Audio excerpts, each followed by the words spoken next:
जी नाज़रीन अस्सलाम वालेकुम। उम्मीद है आप सब खैरियत से होंगे। आज एक और टॉपिक पे जो इकनॉमिक टॉपिक है और आजकल हमारे मीडिया में और सारी जगह बड़ा डिस्कस हो रहा है क्या हम डिफ़ॉल्ट कर जाएंगे और हमारी जो डिफ़ॉल्ट रिस्क एवरेज है या परसेंटेज है वो कहाँ पे जा रही है। तो मैं इसमें गुफ्तगू करने से पहले और इस पे कोई बात करने से पहले कोशिश करूँगा कि मेरी ओपिनियन को बाइस या किसी पॉलिटिकल पार्टीज़ के साथ एफिलिएशन के साथ ना हो, क्योंकि हर एक का अपना एक पॉलिटिकल व्यू होता है। तो उसी तरह मेरा भी एक पॉलिटिकल व्यू है और मेरी भी एफिलिएशंस हैं डेफिनेटली, बट जो हम इकॉनमी पे बात करेंगे बड़ी ऑनेस्ट और मेरी कोशिश होगी कि मैं एक इंडिपेंडेंट व्यू जो है वो दूँ। अभी जो लास्ट मंथ हमारा जो डाटा आया था उसमें ये था कि हमारी एक्सपोर्ट जो थी वो तकरीबन 2.4 बिलियन की थी और उसके साथ जो इंपोर्ट थी वो तकरीबन 4.7 बिलियन डॉलर्स की थी और उसका जो गैप था वो 2.3 बिलियन डॉलर के तकरीबन करीब था। और इसी तरह जो हमारी लास्ट मंथ जो इन्फ्लेशन थी वो थी 26.6% के करीब। और जो गैप था और जो इसके साथ हमें जो रेमिटेंस आई थी वो 2.2 बिलियन की थी। कुछ हमने पेमेंट्स और भी करनी थी DFIs को और ये कुछ और इदारों को, तो उससे मिला के इंटरनेशनली तो जो हमारा ट्रेड गैप था करंट अकाउंट डेफिसिट का वो था तकरीबन 567 मिलियन डॉलर का।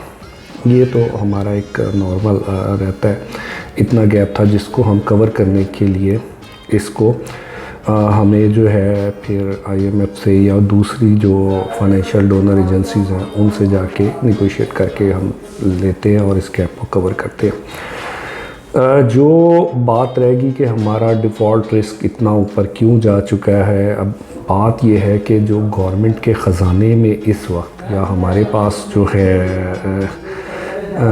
एक्सचेंज जो हमारे रिज़र्व हैं, फॉरेन रिज़र्व हैं, वो ना होने के बराबर हो गए हैं। तकरीबन 7-7.25 अरब के डॉलर के रह गए हैं और जो प्राइवेट बैंकों में हैं वो भी तकरीबन 5 अरब डॉलर के करीब हैं, मगर उसके साथ मिला के भी हम जो हमारी आगे पेमेंट्स आ रही हैं वो हम नहीं कर सकेंगे। तो जो इस वक्त एक सिचुएशन क्रिएट हुई है इकनॉमिकली और बैंक्स को क्लियर कट स्टेट बैंक्स की इंस्ट्रक्शंस आ गई हैं कि LCs मत ओपन करें। मैं कुछ हम जब कॉर्पोरेट से जाके जो इंपोर्ट करके एक्सपोर्ट करते हैं कुछ चीज़ें बनाते हैं तो उनसे भी बात हुई है, तो वो यही कह रहे हैं कि हमारी LCs इस वक्त नहीं ओपन हो रही हैं और हमें जो हमारा रॉ मटेरियल है वो नहीं मंगाया जा रहा, जिसकी वजह से हम प्रॉब्लम में हैं। और मैं आपको एक बात बताऊँ कि बहुत सारी इंडस्ट्री जो है इस वक्त बंद भी होती जा रही है। रीज़न ये कि जो करंट हमारी पॉलिसीज़ हैं या जो गवर्नमेंट का इस वक्त करंट स्ट्रक्चर बना हुआ है वो इन जो चीज़ें हैं इनको उस तरह एड्रेस ही नहीं कर सक रहा, या उनकी कैपेसिटी नहीं है, कैपेबिलिटी नहीं है, या फिर उनको शायद इन आने वाले दिनों के जो हालात थे उसका अंदाज़ा ही नहीं था कि हम किस सिचुएशन में बढ़ जा रहे हैं। अब जब ऐसी सिचुएशन होगी तो उसके साथ एक और इम्पैक्ट आ रहा है कि हम जो हमारे टैक्स रेवेन्यू से जो फिस्कल साइड पे हम जमा किया करते हैं वो भी कम होगी। आपने देखा होगा एक दफ़ा फिर जो है इन रिटर्न्स की डेट इन्हांस कर दी गई है। बहुत से मामला हैं पेचीदगी में चल रहे, एक 7B का मामला है जिसके ऊपर बहुत सारे मेरी बात होती है। तो बहुत सारे जो रिटर्न फाइलर थे उन्होंने अभी अपनी रिटर्न ही फाइल नहीं कर रहे, उन्होंने कहा देखा जाएगा, अब हम नहीं करते। तो ये वो मसाइल हैं जिसकी वजह से बड़ी प्रॉब्लम्स क्रिएट हुई हैं। और जो बिल्कुल सही है कि हमारा जो डिफ़ॉल्ट रिस्क है वो काफ़ी ऊपर जा चुका है। जब ऐसी सिचुएशन हो जाए आप 100% के करीब अपने डिफ़ॉल्ट रिस्क के पास पहुंच जाए तो आपके साथ कोई ट्रेड करना पसंद नहीं करेगा। इसकी मैं एक इस तरह भी मिसाल देता हूं कि यहाँ पे हमारे कुछ क्योंकि मेरा बैंकिंग से भी बैकग्राउंड है और हमारी दोस्त भी सारे इस बैंकिंग में ही हैं और एसेट साइड के ऊपर होते हैं जो इदारों को लोन करते हैं। तो एक दो मिसालें मैं आपको दे देता हूँ ताकि आपको थोड़ा सा समझना आसान हो जाए कि हम किस रिस्क के ऊपर इस वक्त खड़े हुए हैं।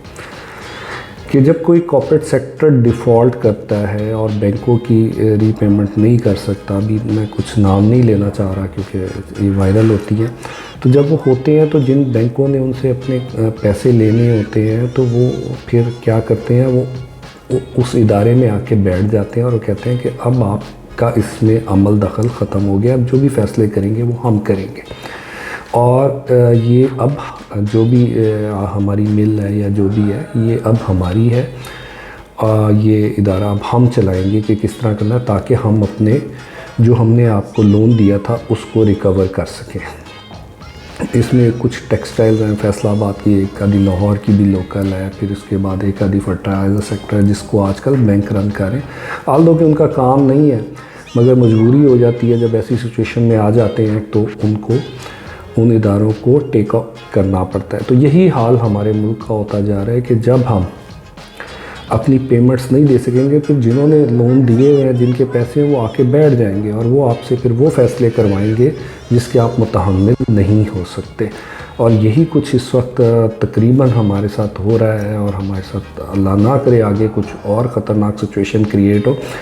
तो इसलिए जो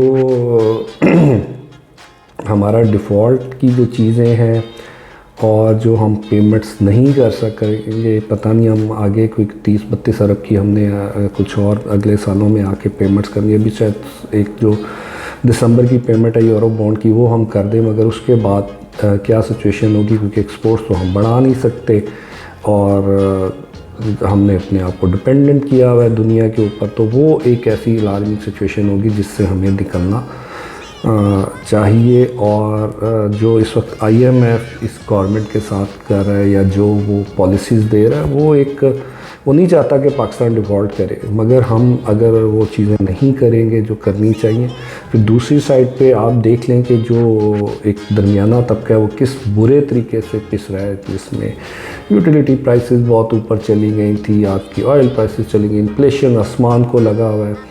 तो ये चीज़ें कुछ होंगी और हो भी रही हैं।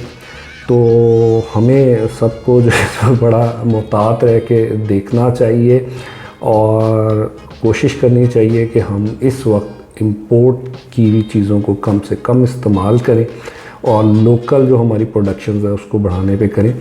फर्दर इसके बहुत सारे सॉल्यूशंस हो सकते हैं, उनके ऊपर हम डिस्कस कर सकते हैं कि हम इस सिचुएशन से किस तरह निकल सकते हैं। बट जो करंट सिचुएशन है जिस हम बुरे तरीके से फंसे हुए हैं एक अनपॉपुलर गवर्नमेंट के साथ, तो मसाइल होंगे और ये बेहतर होगा कि जितनी जल्द अज जल्द एक नई इलेक्टेड गवर्नमेंट आ जाए और हम क्यास से बच जाए। बहुत शुक्रिया, यही था आज तक का मेरा वीलॉग। जल्दी मैं नए टॉपिक के साथ आपके साथ बात करूँगा। शुक्रिया।